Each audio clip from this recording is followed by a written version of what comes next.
당신은 축복의 통로입니다. 아멘. 사람들이 우리를 바라볼 때, 야, 저 친구는 진짜다.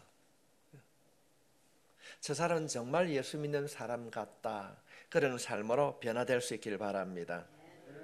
40대 후반에 남성이 있었습니다. 이 남성은 한 가정의 가장이었고 그동안 직장 생활을 열심히 참 성실하게 살아온 사람입니다. 이 사람에게 최근에 이런 마음이 들었어요. 최근에 늘 변함없이 가정과 직장, 어쩌면 다람쥐 채바퀴 돌듯이 가정과 직장 생활을 반복해 하면서 그 마음속에 최근에 이렇게 살아야 되는가? 내 인생의 참된 의미는 무엇인가? 이런 생각을 통하여서 마음의 병이 들었습니다. 정말로 이것이 내 삶의 전부란 말인가? 나는 누구인가? 그런 회의가 찾아왔습니다. 그러던 어느 날 회사를 퇴근하고 집에 왔는데 아내가 밝은 표정으로 이렇게 얘기합니다. 여보, 내가 오늘 시장에 가서 당신 바지를 하나 사왔는데 엄청 좋고 멋있어 보이는데 참 싸게 사왔거든. 그러니까 그 말을 하는 아내를 향해서 남편이 쳐다보면서 이런 얘기를 하게 됩니다. 얼마 주고 샀는데? 5만 원? 아니. 3만 원? 아니. 그럼 얼마야? 아내가 10,000원? 평소 같았으면은 그래 잘 샀네. 그래 한번 입어보자. 그렇게 말할 수 있었을 것입니다. 그런데 지금 이 남편의 마음 상태가 좋지 않았습니다. 아내 그 말을 듣는 순간에 이 남편의 마음에 이런 생각이 들었어요. 야, 나는 40짜리 인생인가? 나는 싸구려 인생인가? 그 짧은 대화를 통하여서 자신에 대한 회의감이 들었습니다. 야, 참 인생 내가 이렇게 살아야 되겠나? 내가 10,000짜리인가? 그런 회의가 들자 자동차 키를 들고 무작정 차를 타고 바깥을 나갑니다. 차를 타고 강변을 쭉 운행을 하고 있는데 라디오에서 소리가 나옵니다. 어떤 노래가 나오는가? 지금은 고인이 되었지만은 김강숙이라는 가수가 불렀던 노래입니다. 요 최근에는 가수 오디션을 부를 때에 할 때에 어떤 가수가 불렀던 노래입니다. 이 노래는 남편이 아내를 먼저 보내고 아내의 무덤 앞에서 혼자 독백하는 그런 내용입니다. 잠시 소개하면은 곱고 희던 그 손으로 넥타이를 메어주던 때 어렴풋이 생각나오. 여보 그때를 기억하오. 막내 아들 대학 시험 뜬 눈으로 지던 밤들이 어렴풋이 생각나오. 여보 그때를 기억하오. 세월은 그렇게 흘러 여기까지 왔는데 인생은 그렇게 흘러 항원에 기우는데 큰딸 나의 결혼식 날 흘리던 눈물방울이 이제 모두 말라. 여보 그 눈물을 기억하오. 세월이 흘러가며 흰머리가 늘어가며 모두가 떠난다고 여보 내 손을 꼭 잡아서. 세월은 그렇게 흘러 여기까지 왔는데 인생은 그렇게 흘러 항혼에 기우는데 다시 못 올 그 먼 길을 어찌 혼자 가려 하오. 여기 날 홀로 두고 여보 왜 한마디 말이 없어. 여보 안녕히 잘 가시오. 여보 안녕히 잘 가시게. 잘 가시게. 자동차 라디오를 통하여서 들려오는 이 노래를 듣고 이 무작정 나왔던 이 남편이 감정에 북받쳐서 눈물을 흘린 거예요. 차를 갓길에 세워놓고 펑펑 울었습니다. 여보 당신이 왜 내 먼저 갔단 말이에요. 이전에 알지 못하였지만은 자신의 마음 상태가 좋지 않은 그때에 이 노래의 가사를 듣고 인생이 이런 것이구나. 그렇게 직장 생활하며 아웅다퉁하고 살다가 만나가 헤어지다가 이렇게 사는 것이 인생이구나. 이 노래의 가사를 듣고 이분이 인생의 허무함을 깨달았습니다. 중요한 것은 이 이야기가 가이드 포스트라고 하는 잡지에 실렸습니다. 이 가이드 포스트라고 하는 것은 일반인들이 만들고 하는 잡지가 아니라 기독교인들이 만드는 책입니다. 예수 믿는 사람들의 에세이를 편집한 책입니다. 이 글을 쓴 사람이 40대 중후반으로 예수를 믿는 기독교인이었습니다. 제가 이 글을 읽으면서 이런 생각을 했습니다. 예수를 믿고 우리가 구원을 받았고 그렇게 말을 한 이후라도 언제든지 이런 영적인 무기력함이 우리에게도 찾아올 수 있다는 것입니다. 우리 이것을 정지하지 못합니다.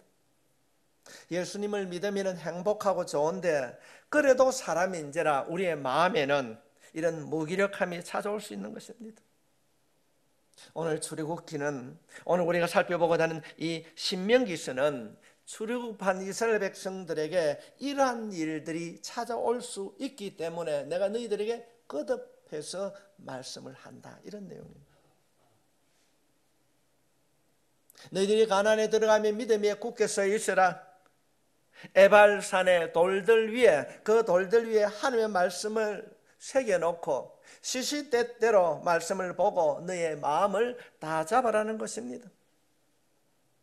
오늘 우리들에게 말씀하면은 우리들이 예수를 믿고 구원을 받았지만은 신앙생활을 하는 가운데에 우리 생활 속에 환경의 변화가 오게 되면, 어려움이 처하면은 우리의 마음이 흔들릴 수 있다는 것입니다.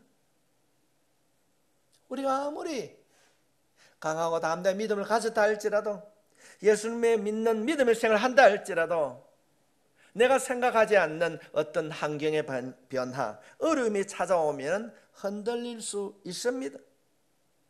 왜 하나님께서는 우리를 구원하시고 왜 이런 어려움을 주시는가? 내 인생의 과연 목적이 무엇인가? 그럴 때 하나님께서는 이 신명기 말씀을 통하여서 우리들에게 가르치고 있습니다. 이스라엘 백성들에게 명령합니다. 내가 그곳에 들어가면은 그 돌에 하나님의 말씀을 새겨놓고 보라는 것입니다. 보고 또 보라는 것이 신명기 말씀인 것입니다. 그렇다면 오늘 우리가 설교의 제목처럼 언제나 우리 가운데 찾아올 수 있는 이 영적인 무기력 앞에서 우리는 무엇을 해야 되는가, 어떻게 해야 되는가, 주님께서는 본문에 있는 말씀을 통하여서 우리들에게 가르치고 있습니다. 언제든지 우리의 인생에, 우리의 삶 속에 해가 찾아왔을 때 어떻게 해야 하는가? 믿는다고 말하면서 찬송하며 기도한다고 하면서도 자기 정체성을 잃어버리고 있다면 오늘 주신 이 말씀을 통하여서 회복될 수 있기를 바랍니다. 영적인 우울증이 우리에 찾아온다면 왜라고 하는 해결할 수 없는 의문점이 나를 찾아온다 있다면 이 말씀을 통하여서 회복할 수 있기를 바랍니다. 내가 잘 믿고 있는가? 미래에 대해서 내가 어떻게 될 것인가? 그렇다고 한다면 더더욱 오늘 이 말씀을 통하여서 치유받을 수 있기를 바랍니다. 우리의 삶 속에 이런 영적인 우울증이 찾아왔을 때에 영적인 무기력 앞에서 우리는 무엇을 해야 되는가? 그 첫 번째가 우선순위를 확인하라는 겁니다. 신명기 27장 3절에 있는 말씀이 요단을 건넌 후에 이를 율법의 모든 말씀을 그 위에 기록하라. 그리하면 내 하나님 여호와께서 내게 주시는 땅 곧 젖과 꿀이 흐르는 땅에 내가 들어가기를 내 조상들의 하나님 여호와께서 내게 말씀하신 대로 하리라. 지금 하나님께서는 구원받은 이스라엘 백성들에게 가나안 땅에 들어가면은 에발산에 돌을 세우고 그 돌에 말씀을 새기라는 것입니다. 율법을 새기라는 것입니다. 이것을 요단을 건넌 후에 하라는 것입니다. 우리는 지금 개역 개정 성경을 보고 있는데 공동번역 성경이라는 것이 있습니다. 그 공동번역 성경에 보게 되면은 거기에 다음과 같은 법을 한 조목 한 조목 새기라. 건너가는 길로 바로 가나안 땅에 들어간 그 바로 그렇게 해야 된다는 것입니다. 요단을 건넌 후에가 아니라 건너서 바로 이것을 행하라는 것입니다. 4절 말씀을 보겠습니다. 너희가 요단을 건너거든 내가 오늘 너에게 명령하는 이 돌들을 에발산에 세우고 그 위에 석회를 바를 것이며, 요단을 건너거든으로 되어 있습니다.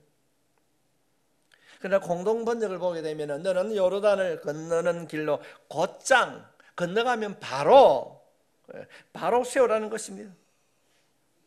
요단을 건넌 후에라는 말과 건넌 후 바로 건너서 곧장 먼저 하라는 것입니다. 우리에게 다가오는 메시지가 확연히 다릅니다. 하나님의 뜻을, 하나님의 말씀을 우선순위로 하라는 것입니다. 요단에 들어가거든 이제 내가 구원을 받았다. 이제 나에게 화평이 주어질 것이다. 가나안에 살고 있는 7 족속들이 공격 온다 할지라도 흔들리지 말고 먼저 삶의 우선순위를 정리하라는 겁니다. 먼저 하나님의 말씀을 찾으라는 것입니다. 우리가 지금 현재 겪고 있는 이 코로나, 이것을 신앙의 관점, 하나님의 관점으로 우리가 살펴보게 되면은 이것 또한 하나님께서 허용하신 재앙인 줄 믿습니다. 우리가 구약 성경을 살펴보면 하나님은 전염병을 재앙으로 주신 적이 많이 있습니다. 이것이 하나님이 허용하신 재앙 중에 하나로 간다면 우리는 이 코로나 팬데믹 시대를 마냥 백신에 의존하고 기다리고 있는 것이 아니라 이것이 하나님께서 허락한 재앙이로 한다면 우리는 코로나를 통하여서 먼저 하나님을 찾아야 될 줄 믿습니다. 하나님의 말씀을 들을 수 있어야 됩니다. 마냥 시간을 보내면서 언제 끝이 나는가, 그것이 아닙니다. 하나님은 이 재앙을 통하여서 우리들이 무엇을 붙들고 살아야 하는가를 우리는 깨달아야 될 줄 믿습니다. 이것이 재앙을 받아들이는 우리들의 태도가 되어야 되는 것입니다. 모두가 아니라 한다 할지라도 저도 백신을 3차를 맞았어요. 우리가 바르게 가져야 되는 것은 이런 재앙 가운데 우리가 바르게 정립하고 먼저 해야 될 일이 무엇인가, 하나님을 찾는 일입니다. 하나님 앞에 기도하는 일들입니다. 우리의 삶의 우선순위가 무엇인가? 정말로 주일 성수가 내 삶의 우선순위가 되고 있는가? 목에 칼이 들어오고 나에게 금전적인 손실이 있다 할지라도 주일 예배가 우선이 되고 있는가? 우리 한번 점검해 보아야 됩니다. 오늘 여기에 예배에 참석한 여러분 모두는 주일 성수가 우선인 줄 믿습니다. 서울의 어느 큰 유명한 목사님이 그런 말씀을 하셨어요. 지난 2년간 이 코로나로 인하여서 한국 교회에 민낯이 드러났다고 말하고 있습니다. 조금은 아픈 말이지만 그동안 우리가 주일 성수를 어떻게 해왔는가, 내 삶에 주일 성수가 우선이 되고 있는가, 삶의 우선순위가 주일이 되고 있는가, 삶의 우선순위가 주일이 되고 있는가, 우리는 정말로 점검해 봐야 될 줄 믿습니다.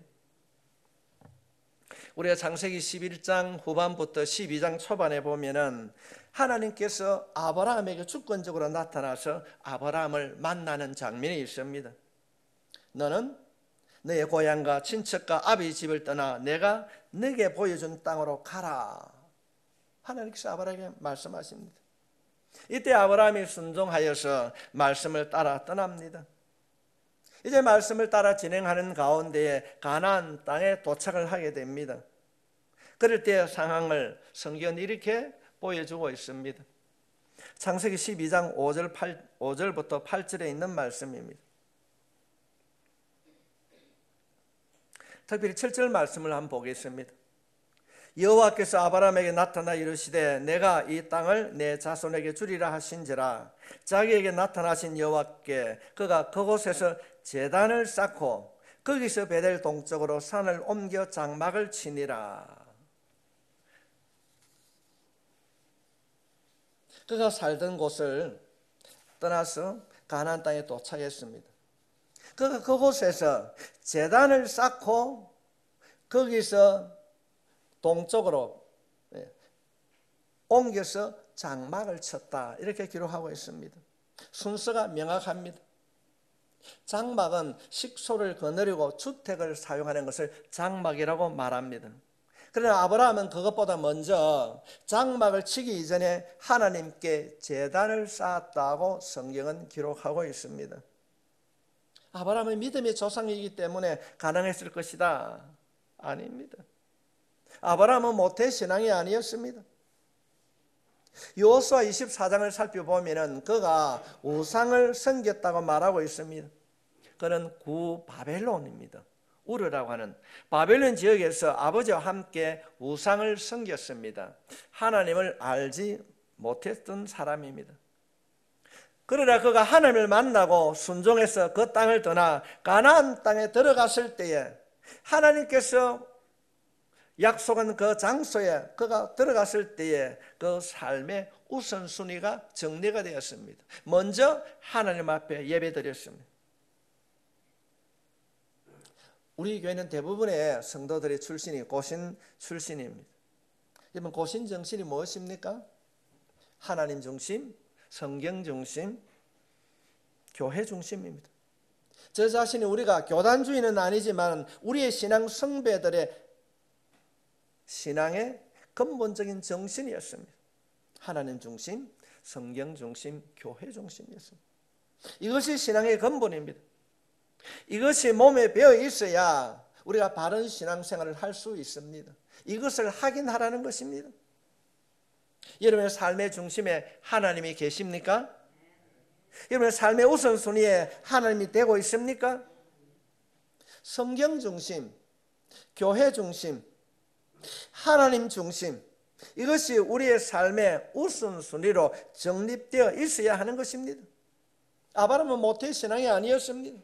그러나 그가 인격적으로 하나님을 만났을 때에 하나님 중심, 성경 중심, 교회 중심으로 살았다는 것입니다. 제단을 먼저 쌓고 장막을 쳤다는 것입니다. 좀 우스운 얘기지만은 아마도 아브라함이 이 시대 사람이었다면 고신 출신이 아닌가 생각합니다. 사도행전 15장 말씀해 보게 되면은 초대교회가 태동하고 성장을 하다가 예루살렘에 초대교회 총회가 모였습니다. 공회가 모였습니다. 요즘 말로 하면은 교단 총회가 열렸습니다. 이 15장 말씀을 살펴보게 되면은 왜 총회가 열리게 되었는가? 한 안건이 있었는데 그 안건이 뭔가 하면은 유대교를 믿던 사람들이 기독교로 개종을 해왔습니다. 많이 들어왔습니다. 그렇다고 한다면은 유대교에서 있다가 기독교로 개종을 했는데 이들에게 할례를 받아야 됩니까? 안 받아야 됩니까? 그렇게 묻는 겁니다. 예수를 믿어도 할례를 받아야 됩니까? 하는 분들이 많이 있었어요. 유대교에서는 반드시 할례를 받아야 했습니다. 이것이 논쟁이 되어서 총회의 안건으로 올라왔습니다. 사도들이 결정을 해 주십시오. 그 공회에 바울과 바나나, 베드로, 야고보 이런 분들이 참석을 했습니다. 토론을 하고 그 결과를 어떻게 결정을 하게 되는가? 아모스 9장의 말씀을 근거로 결정을 하게 됩니다. 우리가 아모스 9장을 살펴보게 되면은 내가 다윗의 장막을 일으킨다고 말씀하고 있습니다. 그것을 사도들이 그대로 인용하고 있습니다. 다윗의 장막은 예수 그리스도가 다윗의 혈통으로 오시기 때문에 다윗의 혈통이 바로 복음이라는 것입니다. 그들이 이쪽으로 옮겨왔을 때에 유대교에 있던 사람들이 기독교 옮겨왔을 때에 그들이 믿던 율법의 사소한 것들, 소소한 것들, 다 지켜야 됩니까? 그렇게 묻는 겁니다. 그럴 때 그들이 결정합니다. 유대교처럼 할례를 받을 필요가 없다는 것입니다. 여러분, 우리가 왜 세례를 받습니까? 우리가 세례를 받으면서 우리가 할례를 필요 없다고 받지 않습니다. 이 결정을 내립니다.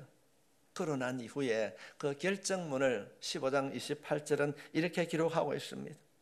성령과 우리는 이 욕이란 것들 외에는 아무 짐도 너에게 지우지 아니하는 것이 옳은 줄 알았노니. 우리가 교회에서 회의를 하고 나면 마지막에 꼭 가부를 묻습니다. 가하시면 예 하십시오, 아니면 아니라 하십시오. 그냥 채택해도 관계없습니다. 그런데 이들은 성령과 우리는 이 결정이 사람의 결정이 아니라 하나님의 뜻으로 결정했다는 것입니다. 성령의 마음, 성령이 조망하는 그 복음을 근거로 결정을 했다는 것입니다. 저는 본문에서 말하고 있는 성령과 우리라는 이 고백이 우리 교회에, 여러분의 가정에 적용될 수 있기를 축복합니다. 우리가 어떤 결정을 내릴 때에 우리 교회 성도들의 일터와 사업장에 성도들의 자녀들이 어떤 결정을 할 때 다른 것은 다 미룬다 할지라도 성령과 말씀이 우리 가정을 기도한 대로 결정케 해 주셨다, 이런 고백을 해야 된다는 것입니다. 하나님의 말씀에 근거하여 기도한 대로 성령의 인도하심을 따라 결정을 했다. 내 사업장, 내 가정은 성령과 함께 결정을 했다는 이런 고백을 할 수 있기를 바랍니다. 하나님께서 그렇게 해주실 것입니다. 이것이 바르게 설정된 성도들이 삶이 되어야 된다고 본문은 가르쳐주고 있습니다. 때때로 우리 믿는 우리들에게도 영적인 혼돈과 무기력이 찾아올 수 있습니다. 그럴 때에 내 삶의 우선순위가 하나님이 되고 있는가, 자신의 삶의 우선순위가 무엇인가를 정립해야 될 줄 믿습니다. 그것이 바르게 정립이 되어 있다면 삶 속에 찾아오는 어떤 어려움과 아픔과 고통이 있다 할지라도, 조금은 흔들린다 할지라도 넘어지지 아니할 것입니다. 쓰러지지 아니할 것입니다. 제자리로 돌아오게 될 것입니다. 이 은혜가 오늘 예배를 드리는 여러분 모두에게 있기를 주님의 이름으로 축복합니다. 언제든지 찾아올 수 있는 이 영적인 무기력 앞에서 두 번째로 우리는 무엇을 해야 되는가? 신분을 확인해야 됩니다. 18절 말씀, 여호와께서 내게 말씀하신 대로 오늘 너를 그의 보배로운 백성이 되게 하시고 그의 모든 명령을 지키라 하건하셨느니라. 이 보배로운 이런 이 말은 히브리어로 세굴라 그런 말입니다. 세굴라. 이 세굴라, 이 보배로운 이 단어가, 이 세굴란 단어가 구약 성경 마지막 말라기 3장 17절에도 기록이 되어 있습니다. 만군의 여호와가 이르노라, 나는 내가 정한 날에 그들을 나의 특별한 소유로 삼을 것이요 또 사람이 자기를 섬기는 아들을 아낌과 같이 내가 그들을 아끼리니라. 보배로운 사람을 넘어서 특별한 소유로, 하나님께서 우리를 보배로운 백성 정도가 아니라 너는 나에게 아주 특별한 사람이란다. 성도 여러분, 여러분들은 하나님께서 아주 특별한 사람으로 불러주신 줄 믿습니다. 하나님이 그렇게 말씀하고 있는 것입니다. 너는 나에게 아주 특별한 사람이란다. 지금 하나님의 사랑을 느껴지십니까? 너는 나에게 아주 특별한 사람이란다.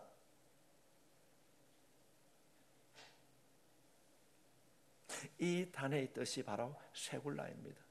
하나님께서 우리를 그렇게 만드시고 그렇게 보고 계십니다. 우리는 하나님 앞에 아주 특별한 사람인 줄 믿습니다. 18절 말씀을 보게 되면은 여호와께서도 내게 말씀하신 대로 오늘 너를 그의 보배로운 백성이 되게 하시고 그의 모든 명령을 지키라 하건하셨느니라. 명령하십니다.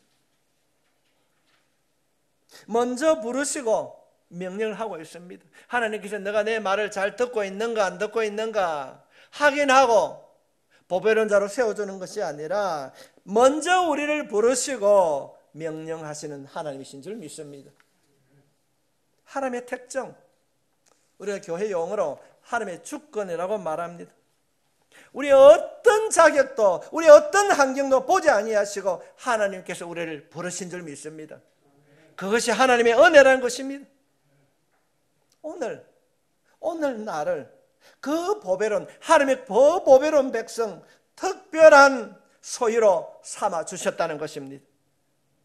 우리가 얼마나 하나님의 말씀을 열심히 암송하고 순종하는가 그에 따라서 우리의 존재 가치가 달라지는 것이 아닙니다. 하나님이 먼저 우리를 불러주셨습니다. 하나님의 은혜입니다. 우리의 가치라고 하는 것은 하나님의 은혜로 그리스도인이 되었다는 것입니다. 이것이 우리의 가치인 것입니다. 누구도 주님께서 허락해 주신 우리의 신분을 철회하거나 뺏어갈 수가 없습니다. 우리는 하나님의 보배로운 가치 있는 자녀가 된 줄 믿습니다. 이 말씀을 붙잡은 사람이 구약에 보면 다니엘이라는 사람입니다. 우리가 성경을 살펴보게 되면 다니엘이 포로로 잡혀갑니다. 바벨론 포로로 잡혀갑니다. 잡혀가서 이들의 이름을 사드락과 메삭과 아벳노고 이 다니엘의 세 친구 이름을 바꾸어버립니다. 다니엘은 벨사살, 친구들은 사드락, 메삭, 아벳노고라고 이름을 개명합니다. 이름이 단순한 것이 아닙니다. 그 뜻을 살펴보게 되면 다니엘은 하나님이 나를 다스린다. 그들이 바꿔준 개명된 이름은 벨드사살, 바벨론의 우상입니다. 바벨론 우상이 나를 다스린다는 뜻과 하나님이 나를 다스린다는 뜻은 아주 극명하게 다릅니다. 이름 하나의 차이가 아닙니다. 신앙의 차이인 것입니다. 다니엘은 포로로 잡혀와서 그곳에서 살아야 합니다. 벨드사살로 살아야 합니다. 그러나 다니엘은 한 번도 스스로 자기 자신을 포기하지 않습니다. 다니엘서 7장 15절 말씀을 보면 나 다니엘이, 8장 1절에도 나 다니엘이, 8장 15절에도 나 다니엘이, 9장 2절에도 나 다니엘이 언제나 자기 정체성을 하나님이 주신 신분을 잃어버리지 않고 살았습니다. 비록 그가 포로로 바벨론 땅에서 살고 있었지만은 벨드사살로 살지 않고 다니엘로 살기를 작정했습니다. 그럴 때 하나님께서 그 삶을 붙잡아 주시고 지켜주셨습니다. 다니엘이 이렇게 자부심을 가지고 살았습니다. 저는 이 시간에 혹시 들어보시고 알고 계신 분들인 줄 모르겠습니다. 김혜영 선교사라는 분이 있습니다. 김혜영 선교사님. 이분이 아프리카 최남쪽에 있는 보츠와나 지역에 가게 되었습니다. 그가 이 보츠와나 지역에 단기 선교로 처음 도착했는데 그에게 꽃다발을 가지고 나온 9살 난 우리가 보기에는 참 흉측할 정도로 메말라버린 이 아이가 이 김혜영 선교사님에게 이런 말을 합니다. When a homonte dota. 한번 올려주시겠습니까? 우리 한번 따라합시다. When a homonte dota. dota. 아프리카 말이에요. 이 말을 듣는 순간에 이 김혜영 선교사님이 눈물이 확 쏟았어요. 하나님께서 나를 이곳에 보내었구나. 그가 사명감을 확신하게 되었습니다. 웬나 호몬테 토타. 그 이야기를 듣는 순간 이 김혜영 선교사님이 내가 이곳에서 뼈를 묻고 복음을 전해야 되겠다 작정을 하게 됩니다. 여러분, 웬나 호몬테 토타, 이 말이 무슨 말인고 하면은 당신이 참 이쁩니다. 이 감부자주 9살 먹는 이 흑인 소년이 와서 그에게 말하는 이 말, 웬나 호먼테 토타. 당신은 참 아름답습니다. 어떻게 이 말을 듣고 이 선교사님이 그곳에 선교하기로 작정했는가, 결단하게 됐는가? 이 김혜영 선교사님은 키가 134cm입니다. 크지요? 134cm입니다. 성인인데도 143cm면 아마 누구만 할까? 우리 손주보다 작을 거예요.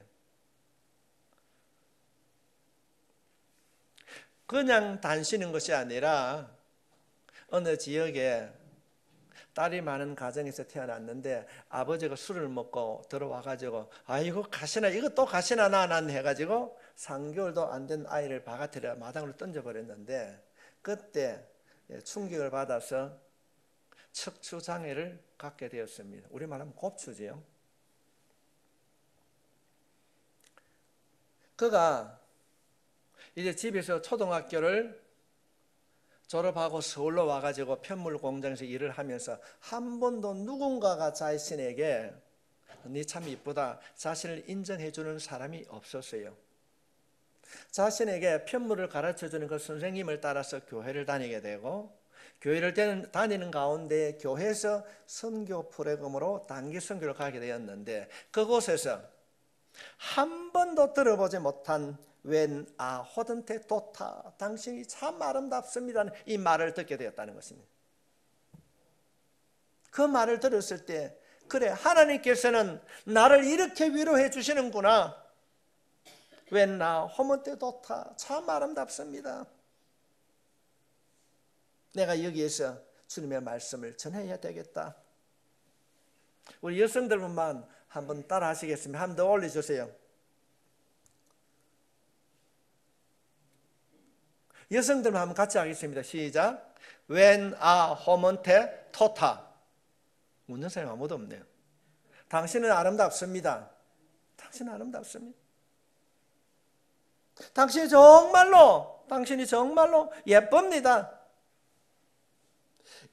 이 어린 아이의 입술을 통하여서 들려지는 이 이야기를, 이 말을 이 선교사님은 하나님의 음성으로 들었다는 것입니다.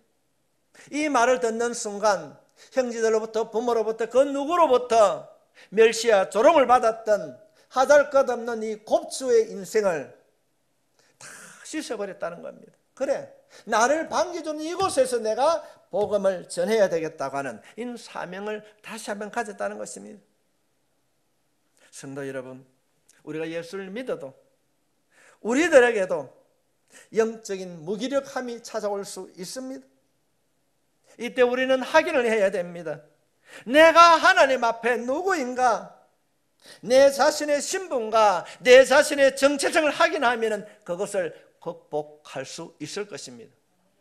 옆에 있는 성도들에게 이렇게 얘기합시다. 웬 호몬테 도타가 아니라 당신은 할 수 있습니다. 당신은 할 수 있습니다. 기도하면 변화될 줄 믿습니다. 이 김혜영 선교사님 이 정말 당구에 볼품없는 곱추의 선교사였지만은 하나님의 음성으로 그가 들려졌을 때에 놀란 기적의 역사가 일어났습니다. 성도 여러분, 우리가 어제 성탄절을 보냈지 않습니까? 그 성탄이 하루 만에 행사로 끝나는 것이 아닐 것입니다. 우리는 정말 이 성탄절기에 나는 누구인가? 하나님이 나에게 뭐라고 하실까? 하나님이 나에게 뭐라고 하실까? 하나님이 나에게 뭐라고 하실까? 주님께서는 우리에게 말씀하실 것입니다. 내가 하나님이 너를 잊게 하여서 우리를 얻기 위하여서 내 아들을 버릴 정도로 너는 나에게 귀한 존재란다. 우리가 그렇게 귀한 존재를 믿으시기 바랍니다. 하나님이 우리를 보배로운 자로 세워주시기 위하여서 하나밖에 없는 하나님의 아들의 그 예수님을 이 땅에 보내주신 줄 믿습니다. 성도 여러분, 우리가 이렇게 가치 있는 자인 것입니다. 성도 여러분, 극동의 모든 성도들이 이런 존재로 가는 사실을 인식할 수 있길 바랍니다. 이것이 세굴라 성탄을 통하여서 우리들에게 들려주시는 메시지일 것입니다. 주님이 말씀하십니다. 내가 너 때문에, 예수님께서 우리 때문에, 나 때문에 낮고 천한 인간의 몸으로 이 땅에 왔단다. 성도 여러분, 이것이 세굴라입니다. 성탄이 한 주간의 행사로 끝나는 것이 아니라 우리를 부르시는 하나님의 음성을 듣는 우리 모두가 될 수 있기를 주님의 이름으로 축복합니다.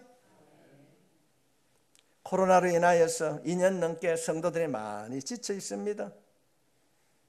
힘들고 어려울 때에, 언제 코로나가 끝날지 알지 모르는 이때에, 지칠 때마다 힘들고 아픔으로 낙심이 될 때에 신명기의 말씀을 꺼내어 보십시오. 신명기의 말씀을 통하여서 다시 한번 들으라고 하는 이 하나님의 음성을 통하여서 우선순위를 확정하고 우리의 신분을 확인함으로 어떤 어려움에도 흔들리지 아니하고 무기력감이 아니라 주님의 주신 능력으로 한 주간도 승리하는 여러분들이 되시길 주의 이름으로 축원합니다. 자비하시옵소서.